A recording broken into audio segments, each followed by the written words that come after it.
we can use the another method to prove angle APB equal to 90। देखो हम first वाले method से तो प्रूव कर चुके हैं कि APB कितना होगा 90 डिग्री। हमारे पास अनदर वे भी है उसको प्रूव करने का। देखो ध्यान से, triangle ATP, in triangle ATP तो हमारे पास AT इक्वल है किसके, TP।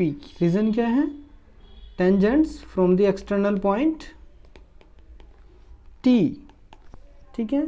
It means the triangle ATP is isosceles triangle and we know that angle opposite to equal sides are equal in a triangle. It means angle TAP equal to angle TPA, ठीक है।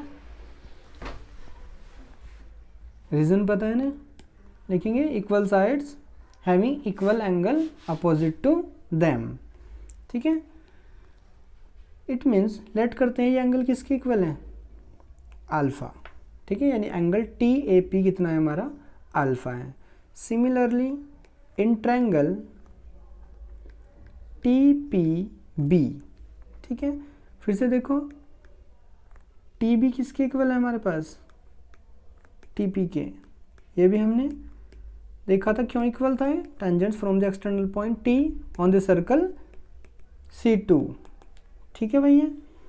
अब फिर से वही result हमारे पास, angle equals opposite to equal sides in a triangle. It means angle कितना हो जाएगा हमारे पास, एंगल हो जाएगा TPB equal to angle TBP, ठीक है। और उसको कितना लेट करते हैं हम, एंगल बीटा, ठीक है। अब ध्यान से देखो, this is angle alpha, this is also alpha and this angle is beta and this angle is also beta. Now in triangle APB angle sum property use करते हैं, तो क्या हो जाएगा एंगल सम प्रॉपर्टी से, angle TAP plus angle T, या अभी तुम TB की नहीं बात करके BAP की बात करते हैं, ठीक है। BAP plus angle ABP plus angle APB equal to 180 angle sum properties हैं, ठीक है। क्या हो जाएगा, अब देखो ध्यान से, हमारे पास एंगल APB कितना हो जाएगा, APB हमारे पास है alpha plus beta and this angle is BAP is also alpha and angle ABP is also beta, ठीक है।